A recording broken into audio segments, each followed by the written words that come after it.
Не стихва интерес към световно известната интелектуалка Юлия Кръстева, която от 50 години живее във Франция. Тя изнесе лекция в Софийския университет, представи последната си книга "Трепетни нагони на времето", в която отдава почит на делото на светите братя Кирил и Методий и свети Климент Охридски. Кръстева споделя, че се чувства космополитна изследователка без конкретна идентичност. За нея специалистите казват, че унищожава последните предразсъдъци към положението на жените в обществото и сексуалната ориентация. Кръстева е носител на редица международни отличия. А както вече ви информирахме, световно известният семиотик, философ, културолог и писател Юлия Кръстева е в България. Днес от 11 часа Юлия Кръстева ще изнесе лекция в аулата на Софийския университет. Темата е "Нови форми на бунта". Още от пристигането на Кръстева в София, екипът на предаването "Нощни птици" следва траекториите на бъдещата биографична книга. За нея вижте кадри от интервюто на Искра Ангелова, заснето в основното училище на една от най-значимите интелектуалки на 20 век.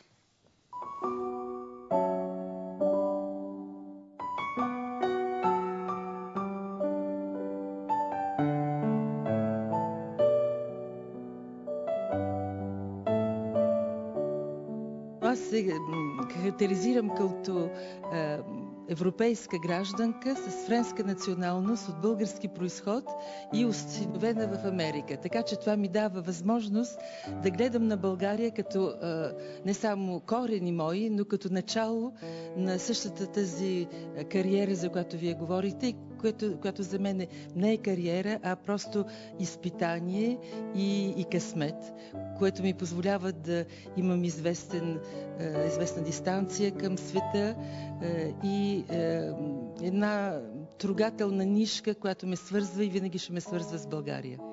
За мен България е страната на азбуката, на читанката и много добре става, че сме на едно място, където това не се празнува, а се научава. Ние сме страна, в която идентичността, националността е културна. България се създаде чрез азбуката, със славянската писменост и аз съм много горда да говоря за това във Франция, в Китай и в Америка. Тази криза, която изживяваме, която води до фанатизма, която води до отказване от политиката, която води до редица, едно огромно обедняване на средните класи. Тази криза не е само финансова, не е само социална, не е само политическа, тя е метафизическа, тя е на цивилизация. И единствената възможност да се върви против това движение е просветата. Глобализацията ни показа, че има граници на политиката, но няма граници за просветата, няма граници за културата. Само, че трябва да можем да овладеем културата, културите в множествено число, да изучаваме другите цивилизации, другите езици.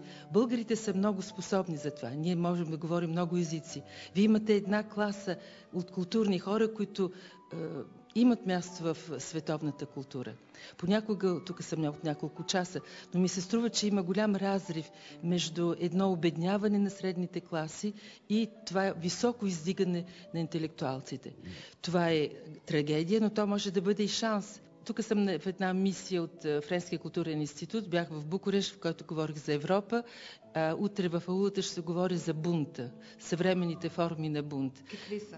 Те са повече, според мен, духовни, просветителски, минават през религиите, но там се срещаме с странни неща, защото религията се проявява често като спасение против известна меркантилност на състоянието ни и на обществото, но от друга страна то може да бъде и болест, която води до фанатизма.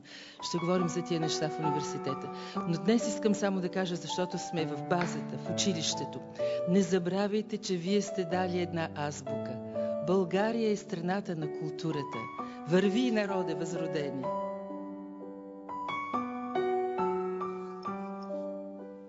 България е страната на културата. Има граници на политиката, но няма граници на културата. Това каза Юлия Кръстева. Тук е момента да ви кажем също, че Българската национална телевизия подготвя и филм за посещението на Юлия Кръстева в България, като част от рубриката "В кадър". А иначе не пропускайте нейната лекция в аулата на Софийския университет от 11 часа. Темата е "Новите форми на бунта".